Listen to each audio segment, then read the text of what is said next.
tez harakatlanish muhim bo'lganligi kabi, o'z vaqtida to'xtay olish ham juda muhim. Siz ABS tizimi qanday ishlashi haqida bilasizmi? Zamonaviy avtomobillarda keng qo'llaniladigan ABS avtomobillarning xavfsiz va barqaror tarzda to'xtashiga yordam beradi. Bu tizim ayniqsa kuchli va keskin tormoz bosilganda g'ildiraklarning to'liq qulf bo'lishini oldini oladi. ABS tizimi qanday ishlaydi?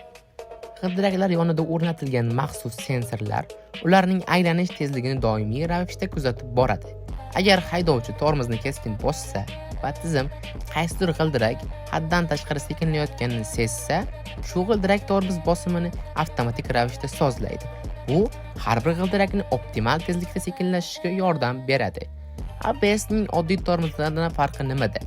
Oddiy tormoz tizimida keskin to'xtashda mashina sirpanib ketishi mumkin. Bu esa boshqaruvni yo'qotishga olib keladi. ABS esa bunday vaziyatlarda g'ildirakning qulf bo'lishini oldini oladi va avtomobilning yo'lga yopishuvchanligini saqlab qoladi. Haydovchi boshqaruvni yo'qotmasligini ta'minlaydi. Yodda tuting, mashinangizning ABS tizimini har yili hech bo'lmaganda bir marotaba texnik ko'rikdan o'tkazing. Bu sizning xavfsizligingiz uchun juda muhim.